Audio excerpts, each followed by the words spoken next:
Over this spring quarter, I dedicated these 10 weeks to 5 rituals.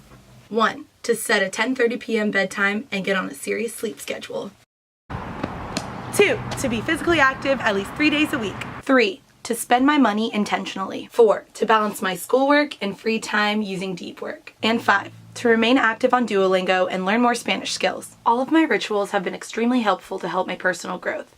I never thought that writing out 5 goals of mine and making a schedule for my days would actually work and get me to stick with them. Let's break these rituals down and I'll tell you all about them. So, setting that 10:30 p.m. bedtime, that didn't really go as planned. I've always been a night owl and really found it hard to sleep earlier than 11 p.m. I have no clue why, but just all my life that's how it's been. Although I'm usually finished studying and with my schoolwork by like 6 p.m., I just can't get myself to go to bed any earlier. I still stay up on my computer, my phone, talking to my roommates, watching TV with them. Although I'm not really doing anything productive, I still just can't go to bed earlier than 11 p.m. Despite having 8 a.m.s on Monday and Wednesdays, I still can't even get to sleep earlier for those days. One day I'm sure I'll fix this problem, but today's not that day. This ritual seemed to be the hardest for me, and although I did seriously give it a good try, it didn't end up working. I guess I'll just remain a night owl and figure out a better sleeping schedule in the future. At least the rest of my rituals are going well. Balancing my school and free time has really been refreshing this quarter. I really took deep work to heart when Dr. L talked about it and decided to dedicate the hours up until 6 p.m. to schoolwork and anything that I had to get done. After 6 p.m., I dedicate all that time to myself.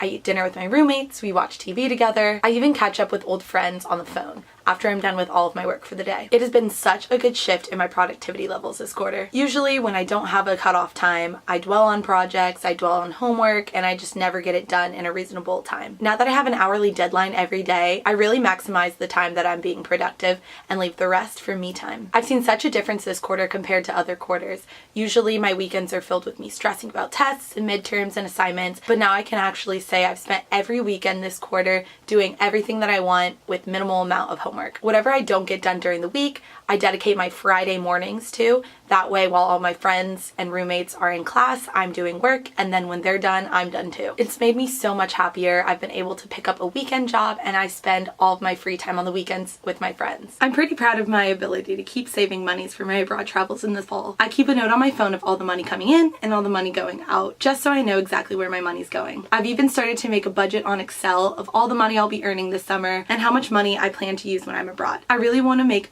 budgets for each individual trips I make when I'm abroad.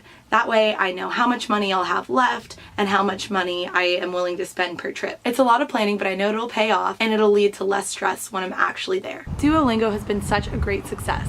I've been using it to prepare for my abroad Spanish placement test, and I even got the score I was hoping to get. Dedicating just 5 minutes a day, practicing Spanish really does pay off, and I'm even more excited to be immersed in the Spanish culture this fall. Finally, my goal to remain physically active has by far been the most beneficial to me in more ways than one. I go on runs through a nearby neighborhood at least 3 times a week and have added going to the rec center for some strength training. It has totally helped my headspace, and I have time for myself to listen to my favorite songs while breathing in the fresh afternoon air. I love getting the chance to give my thoughts a break and get a little sweat session in. Because I've been seeing so many benefits from my ritual of going on runs, I've decided to commit to this one for an entire year. To keep myself accountable when my motivation is lacking, I've decided to sign up for the Slow Half Marathon in April of 2020. Now that I have a serious and long-term goal, this will definitely keep me from putting off my running if I ever get discouraged or think I'm too busy to take care of my body and work toward my serious goal.